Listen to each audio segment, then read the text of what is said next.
But whirly ball is like, how I can explain it is like 3 sports put into one. So first, it's like basketball, and then you have lacrosse, and then you have bumper cars. Literally bumper cars. And the goal is you have 5 people on a team, there's 2 cars, and there's a big backboard with a hole cut in the middle of it that has like a net. So if you hit the backboard from anywhere in the court, it's 1 point. And there's a bunch of other rules that take off points, or 2 points, whatever it is. And there's a bunch of other rules. When you get penalties, that's a point. But other than that, the other point was if you get it in the middle, it was 4 points. So we're playing for 2 hours, and this is probably like the 5th or 6th game that we've played. So the competition level is like up here. I haven't won a game yet, and I'm super competitive, and I hate losing.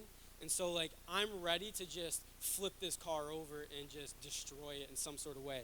So it's for Tyler's bachelor party, and we're just having fun. A bunch of all the groomsmen and stuff and some of his friends were just going out, and he is on his side of the court. He was on the other side, on the other team, and it was 20-20, and the time limit like expired.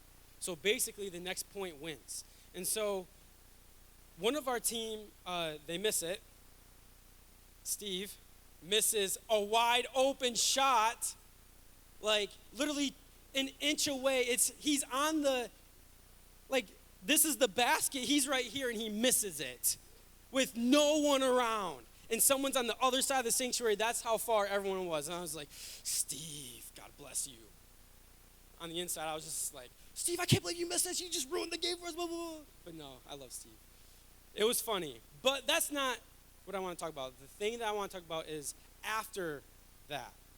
So Tyler's car breaks down in the middle of this heated moment because everyone is just wants to win this one game. And so his teammates throw him the ball, and his car breaks down, and the ball goes rolling right by him.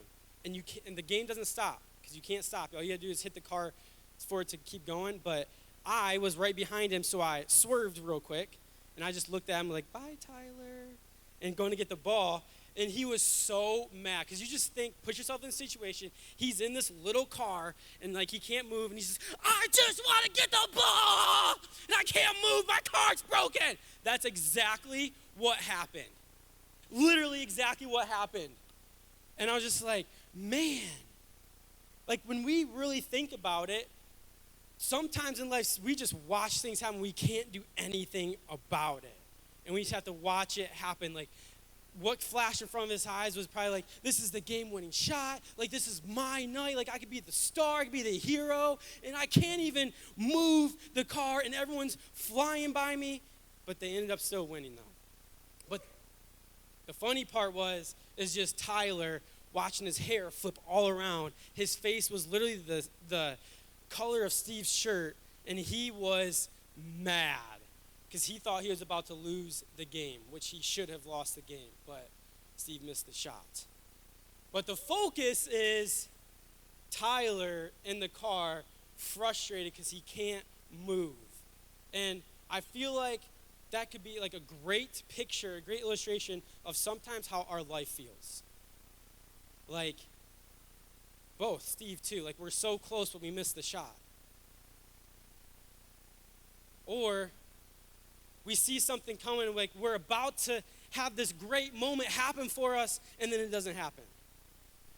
And we're just sitting in our whirly ball cars, our little bumper car, having a moment and freaking out and just feeling so stuck and just feeling the rage inside of us that just wants to go forward, just wants to move, just wants to do something other than just feeling stuck.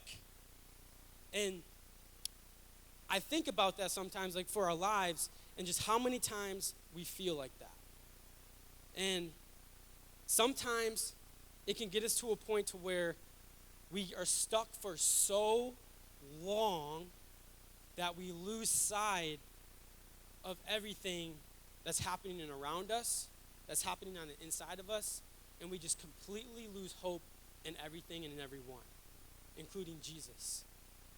and we don't see actually what's happening in front of us when good things show up. So, to give us a story to go along with this, I don't know if you guys heard of the story of when Jesus heals the crippled man at the pool of Bethesda. Anybody hear that story?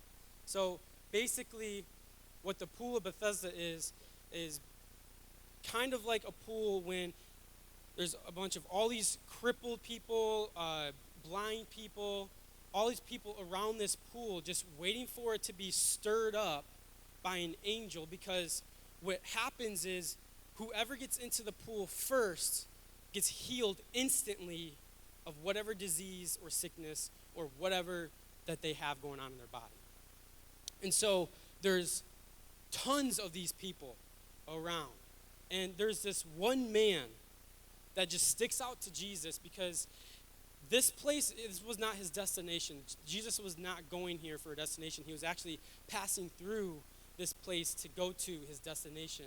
And he stopped at the pool of Bethesda and saw all these people. And I can just imagine just what the heart of our Savior, just looking around and seeing all of his people, one, just physically hurt. I think this world has so far gone through so much tragedy and so much hurt and just so much challenge and change. We're now just getting out of the internalizing everything, and now we're actually just crippled. We're physically crippled, and we're seeing that. We may not have a broken leg or whatever it is, but whatever's happening in our life, it just completely stops us and keeps us stuck. And so we have this place full of people who are just stuck. And if you don't get into the pool first, you don't get healed. And so it starts off as, afterward, Jesus returned to Jerusalem for one of the Jewish holy days. Inside the city near the sheep gate was the pool of Bethesda with the 5 covered porches. Just remember that, 5 covered porches, because it's going to play into later on. Crowds of sick people, the blind, the lame, or paralyzed, lay on the porch. One of the men lying there had been sick for 38 years. 38 years. Can you imagine not being able to move for 38 years? There's people that actually are paralyzed for their whole entire life. And I feel so sad. It breaks my heart because that's not the life God wants to have him live for.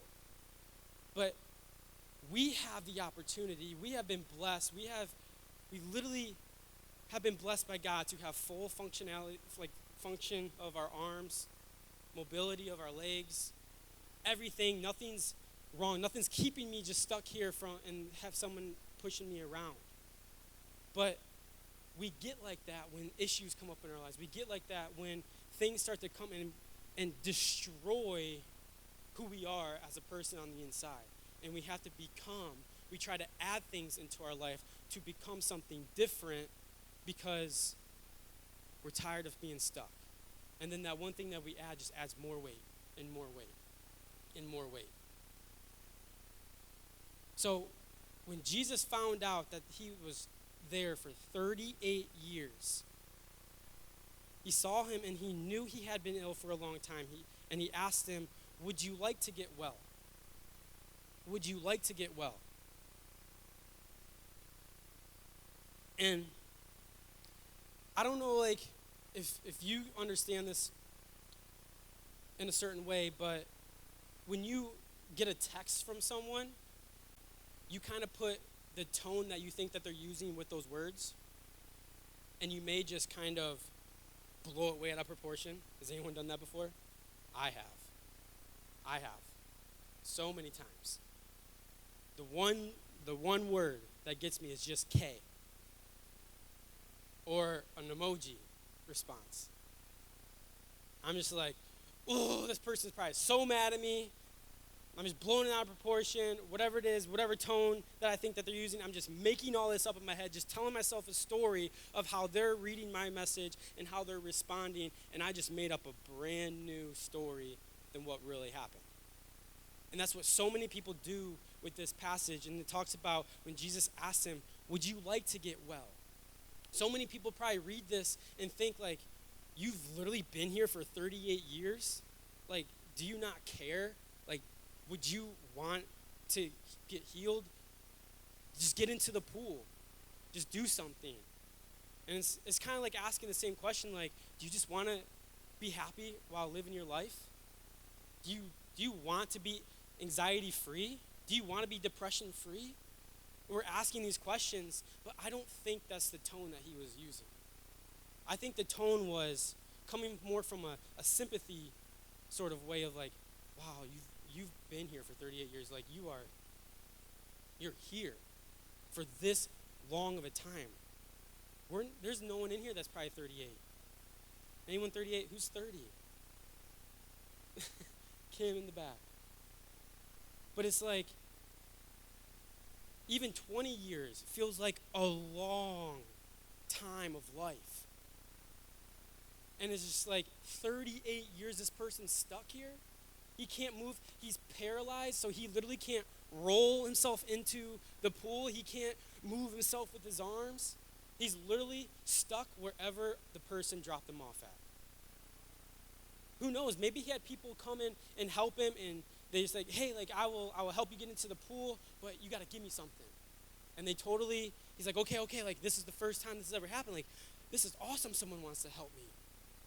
And they go and he gives them whatever they ask for, and then they just leave him. That's what happens to us when we go in, especially in the relationships. We try to go and find the love of our life, and we give our hearts to anyone who's willing to receive it the very first day, and then they go and leave us.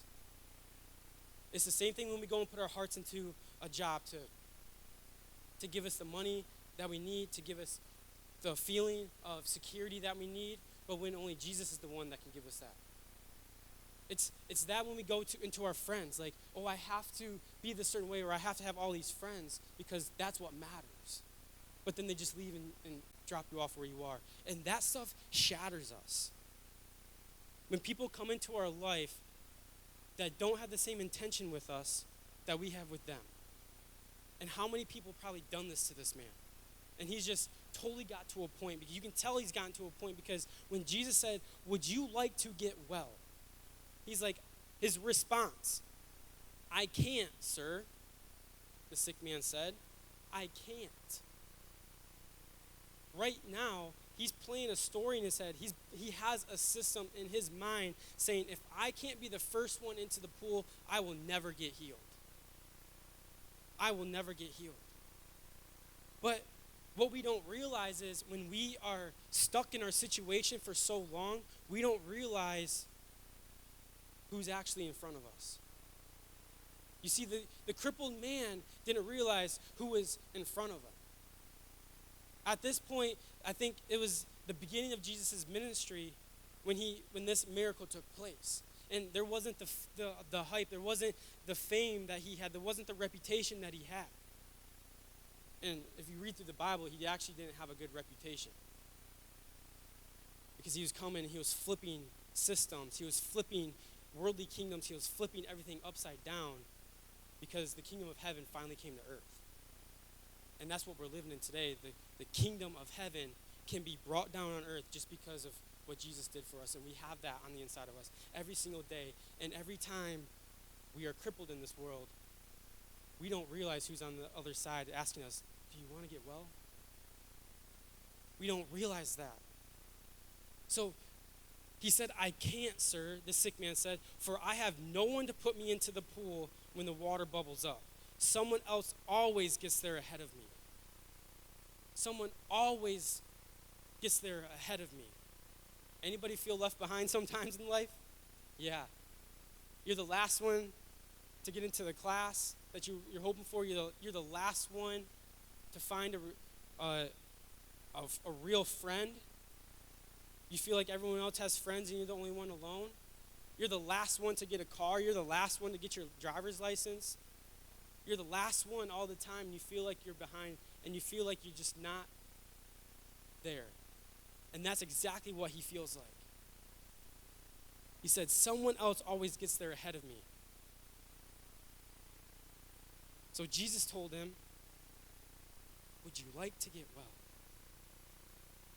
he asks him that question. And I just keep thinking about that.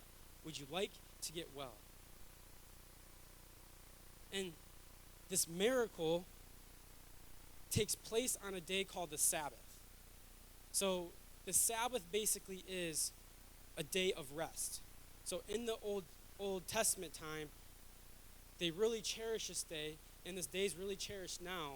We should cherish it. We should have a Sabbath day for rest. But this world has totally flipped our minds and thinking that we always have to get to the top, and everything that we have, everything that we do, and become the person that we feel like we have to become overnight. And that's where we lose this hope and get crippled, and we get blind because the world is showing us different things and we just don't see what's really happening. But he asked this question, would you like to get well? And he has this system that he's already thinking, I can't and I never will. Have you ever been stuck in a downward thought process before? I get it all the time. And if you don't catch it enough, if you don't catch it in time, it just takes out your whole entire day. Sometimes it takes out 2 days or a whole entire week, and you just feel off. You miss 1 week of church. Then you miss 2 weeks. Then you don't even start reading your Bible anymore. Then you don't start praying anymore. Then you just completely skip out on God in general. And we get involved because if you see it right now, is the people that are at this pool of Bethesda, they're all blind, they're all lame, they're all paralyzed, they all have some sort of sickness. And what does sin do to us? Sin cripples us. Sin makes us sick. Sin adds things to our life that shouldn't be there. It's not just sin, but it's the things that we do that aren't totally lined up with God, that aren't totally going on his way or standing on his foundation, like we talked about last week. So we have these people that are blind, lame, and paralyzed, and that's what happens to the world when we start living in it and living by it. Is we end up blind. We don't see the light in this world. All we see is the dark and the negative. We end up crippled because of past hurts, of how people hurt us, how things hurt us, how situations hurt us. We end up like that, blind and crippled and stuck for 38 years, living a life of misery, living a life of depression, living a life of anxiety, living a life of fear, living a life of the sin that you want to get out of. And I'm coming in a space of you're tired of trying to overcome it. Who's tired of trying to overcome certain things in their life, because every time they do it, they go in disappointment. They're trying and disappointment. Trying and disappointment. Trying it this way, trying it that way, trying to do this, trying to do that, and trying to make it happen and then disappointed. I've been there. I still get there sometimes.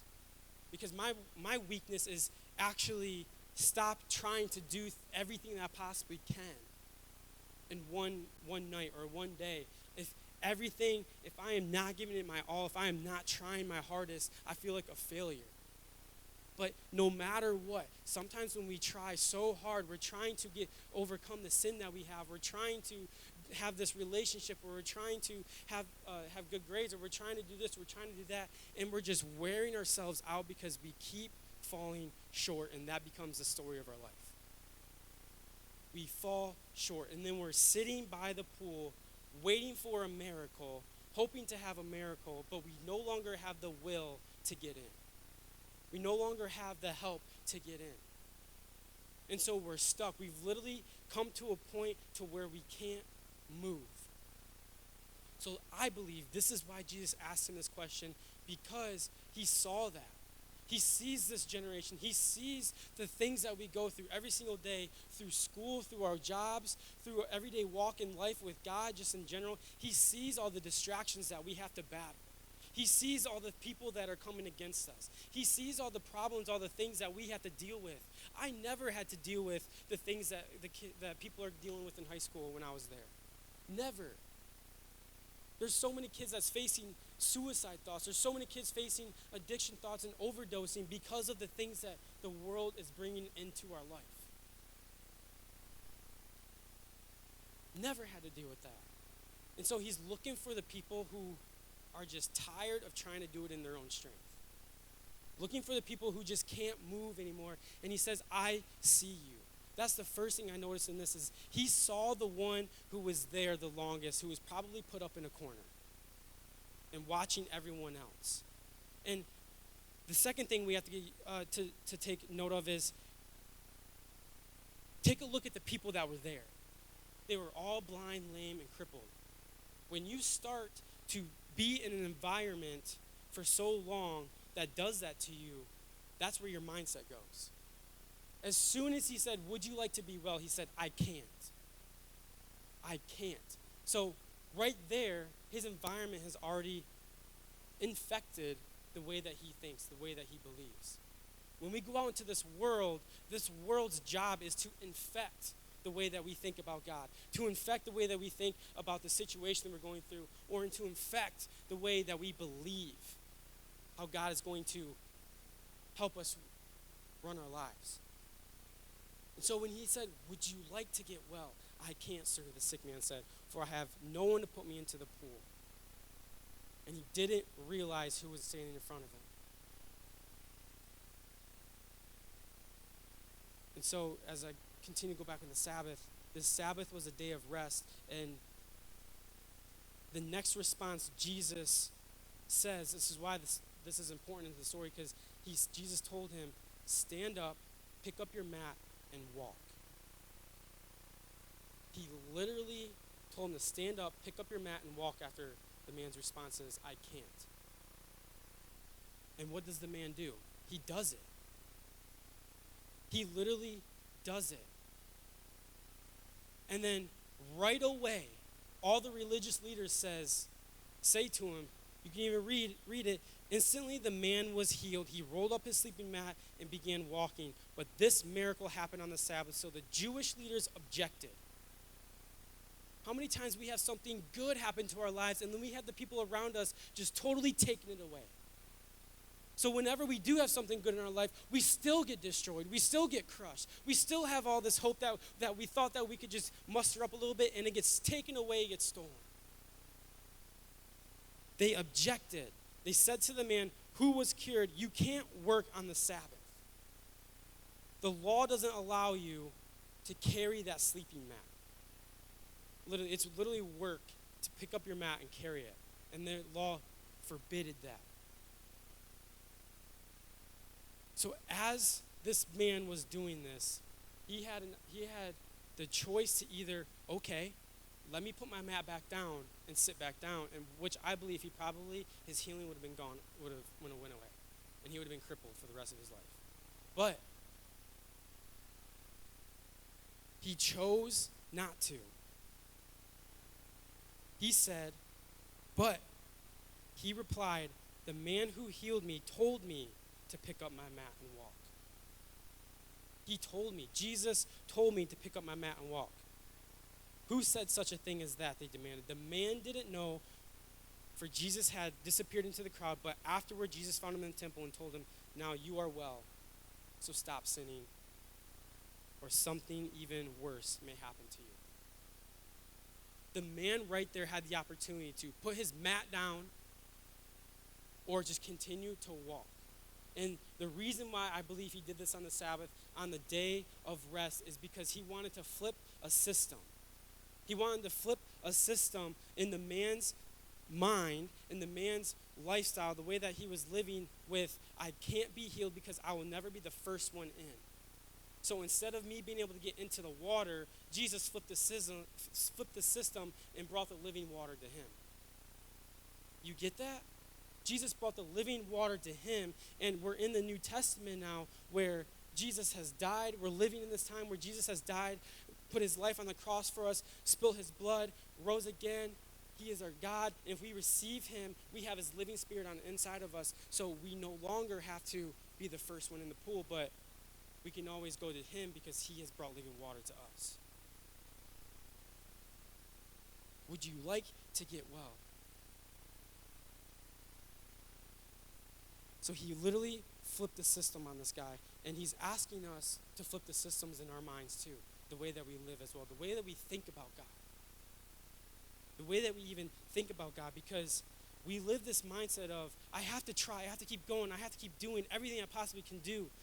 I have to try to read my Bible every single day. I have to try to pray. I have to try to get into the presence. I have to try to do this. I have to do this and I have to do that. And we just wear ourselves down. But when his peace, when his rest really comes is when he approaches us. We could be sitting there. We can be crippled for 38 years and thinking that we're doing something wrong and that we're never going to get healed. We're never going to get out of this situation. We're always going to be in the sin that we're trying to get off, even though how badly you want to be healed. But it's the system that we have aligned our lives with, which is the world, that wants us to keep trying and trying and trying instead of trusting in a God who loves us. Instead of trusting in God who loves us. And there's things in life that you can continue to keep trying at, but you will never get that because only trust can give it to you. Trust can only give it to you. So you guys can come on up. So he said, would you like to get well? And you think of this man just sitting there. And he says, I can't.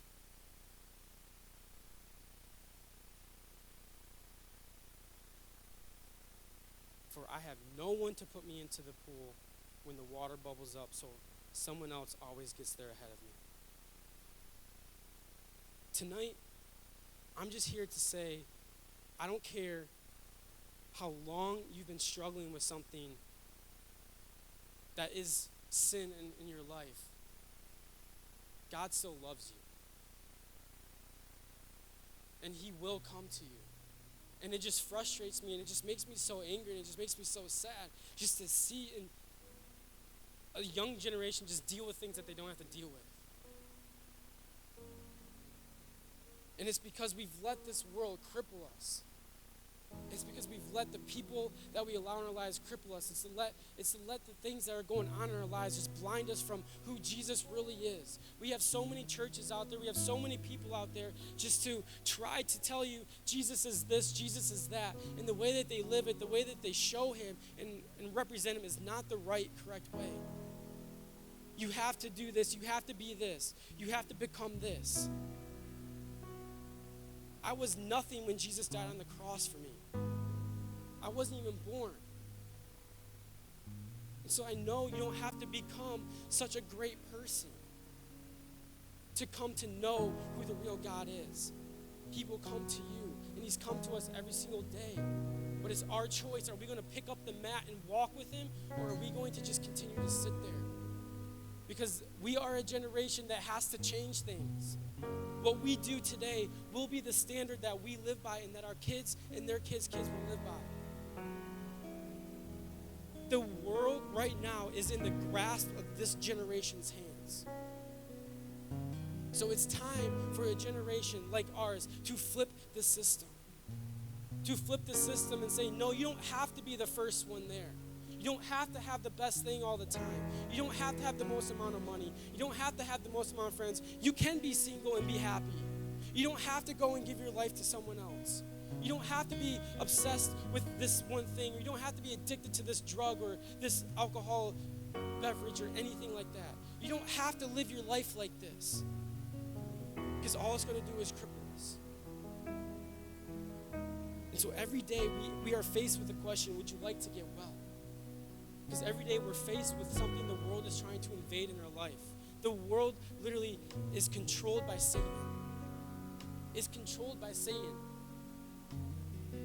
But Satan is completely powerless when we pick up our mat and walk. When we trust Jesus. When we trust him. When we don't let our sin keep us away from God, but it brings us closer to him. I know it sounds so weird because with sin, God can't be with sin. That's why there's heaven and there's hell. But that's why this world tries to throw sin into our lives.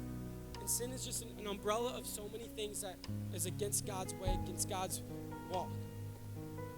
But the world throws all the sin into our lives because the devil knows what it does to us. It makes us feel ashamed. It makes us feel guilty. It makes us feel not worthy to even be with God, be near God, talk to God. And I remember writing a poem to myself and to God. I literally asked him in this poem, I said, Lord, why do you love me when I keep doing the things that I do?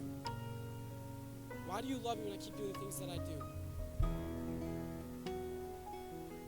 And it wasn't then until I realized and I felt him just say, I'm always going to love you. The thing that you do I don't like, but that's not of you because I know who you are. And so when we decide to flip the system and not let our sin keep us away from God or keep us from thinking how God thinks about us and actually bring it closer to us and realize that we need him, we actually need him, that sinful lifestyle will break off your life. Just like that. Because now the sin no longer controls you. The sin no longer controls you. That person no longer controls you. That situation no longer controls you. So why does he do this? Why? And I told you to remember the 5 covered porches. So this whole pool of Bethesda has 5 covered porches. Crowds of sick people. So why does he come to this man who's been there the longest for 38 years? Why does he come to us every single day? Even though he knows that we messed up the night before, even though he knows that we're going to mess up again. It's because of his grace. The number 5 literally means grace and kindness and favor to humankind. He had so much grace for that man. For however long he was crippled, he was getting healed that day. So however long you're dealing with something today, Jesus is going to come and he's in front of you and saying, would you like to be healed? Would you like to go sin no more? Would you like to go and stop putting all of your trust into relationships or to a person who's just going to break your heart and put it into God? Are you going to go no more and stop trying to do it your own way? Stop trying to do it the world's way and just continue to do it my way? Are you going to trust me? Are you going to trust me? Because when we continue to keep trying to do it our way, we will continue to keep being crippled and sitting there.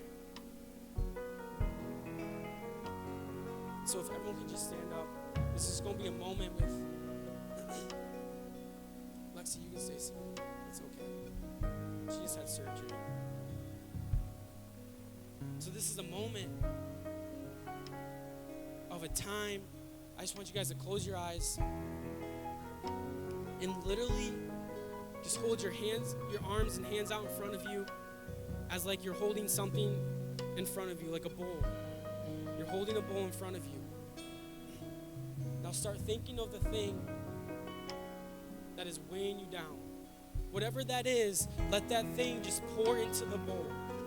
You may start feeling it to get heavier and heavier and heavier.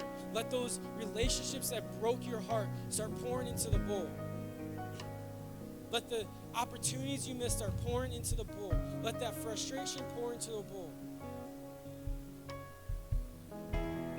Let everything that is coming against you right now pour into that bowl.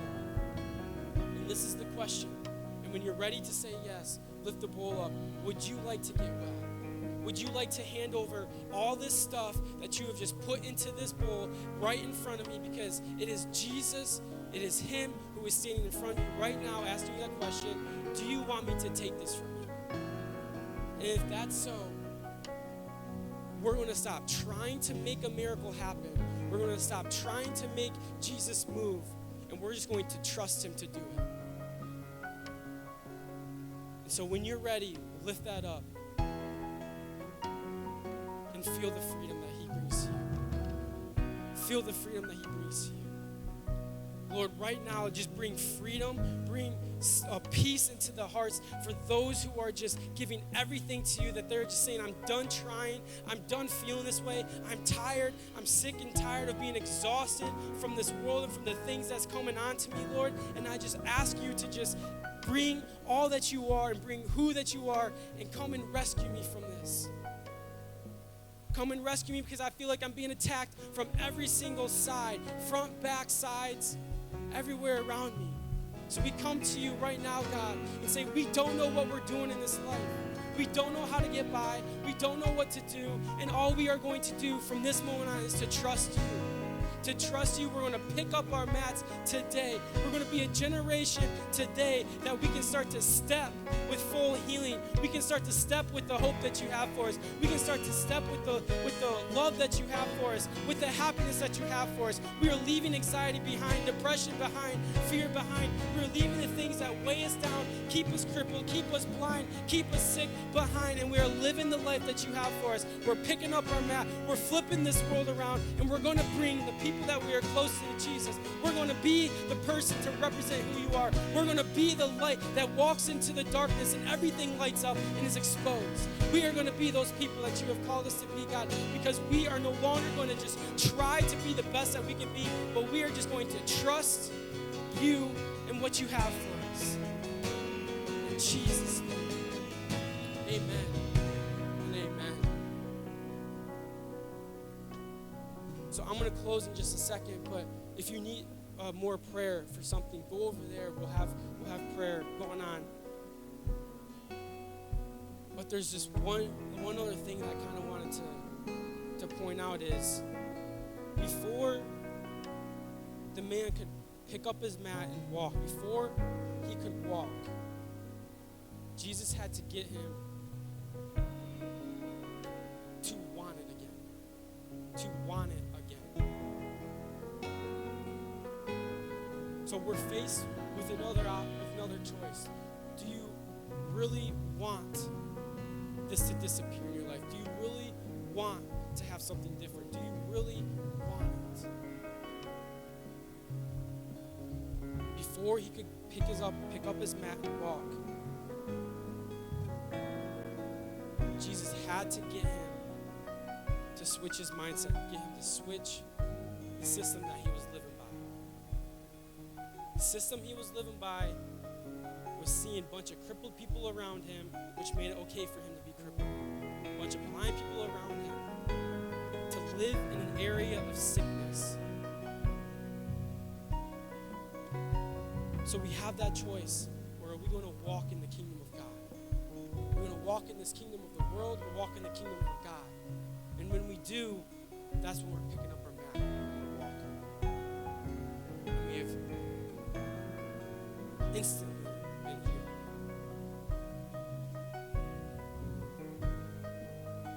So right now, if you're dealing with anything that's just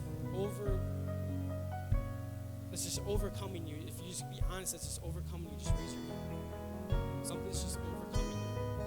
A thought, a feeling, whatever it is. If something is just overcoming you, something that's happened to you, anything, just raise your hand.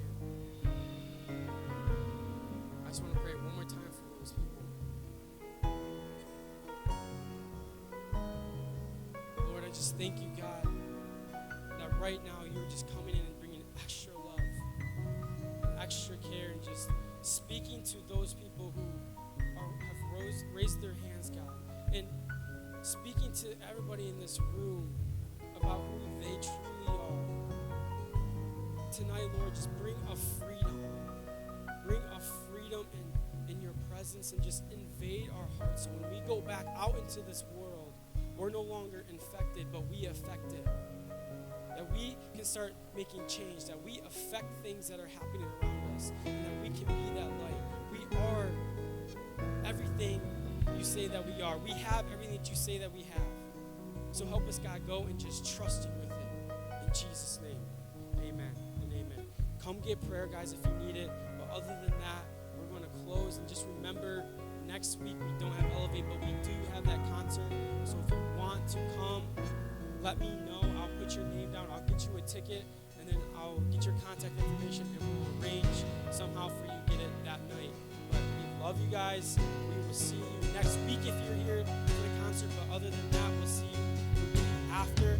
So let's go out, be that generation God has called us to be, and let's just love on people, and let's just bring them to Jesus, and let everyone know how Jesus truly is. Real, powerful, and awesome.